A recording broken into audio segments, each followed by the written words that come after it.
Vendredi 9 janvier 2026, la faculté d'agronomie de l'Université de Kinshasa a accueilli une conférence interdisciplinaire organisée par les colloques nationaux de jeunes prometteurs consacrés à l'intelligence artificielle.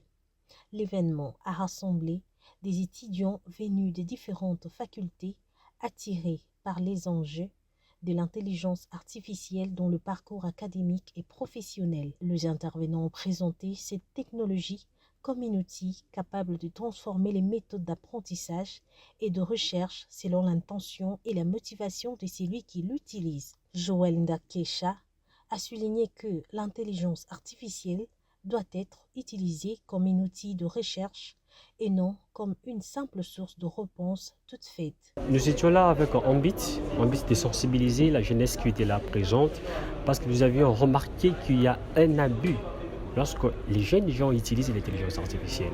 Alors dans ce sens que nous avions essayé de démontrer aux jeunes étudiants que l'IA, l'intelligence artificielle, est un moteur de recherche. Un moteur de recherche et non une machine à réponse.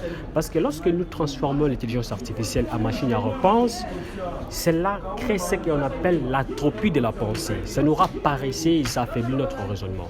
Dans ce sens-là que nous avions encouragé aux jeunes gens d'utiliser l'intelligence artificielle comme moteur de recherche qui peut leur permettre de bien évaluer dans leur domaine. Kaseka, étudiant en médecine, a présenté l'intelligence artificielle comme un allié potentiel pour les étudiants et les professionnels, rappelant que son impact dépend de la manière dont elle est employée.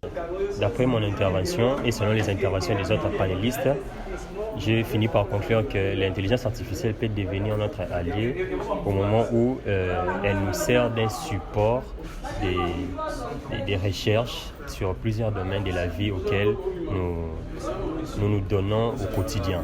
Donc ça peut intervenir dans le domaine médical, ça peut intervenir dans le domaine de l'entrepreneuriat et bien d'autres. L'intelligence artificielle peut devenir un ennemi pour l'étudiant congolais dans le cas où nous l'utilisons d'une manière inadéquate. Ça peut être pour des fins qui ne sont pas vraiment appropriées, voire même l'utiliser pour la tricherie ou l'utiliser d'une manière abusive, de sorte que cette dernière puisse nous créer une dépendance qui peut nous être néfaste à la longue. Des participants ont également partagé leurs impressions sur cette rencontre, témoignant de l'intérêt suscité par la discussion et la réflexion autour de l'intelligence artificielle. En amont déjà, j'aimerais d'abord remercier les organisateurs pour ces panels et tous les panélistes. Par rapport à votre question, par exemple pour moi, en tant qu'étudiant, l'intelligence artificielle, c'est un site de recherche. Ça me permet de faire des recherches. Par exemple, si dans un cours, j'ai des lacunes ou des pépins, je fais recours à l'intelligence artificielle. Cette conférence illustre l'engagement de colloque national Jeunes Prometteurs à sensibiliser la jeunesse congolaise à l'appropriation de nouvelles technologies et à leur intégration réfléchie dans la vie académique et professionnelle.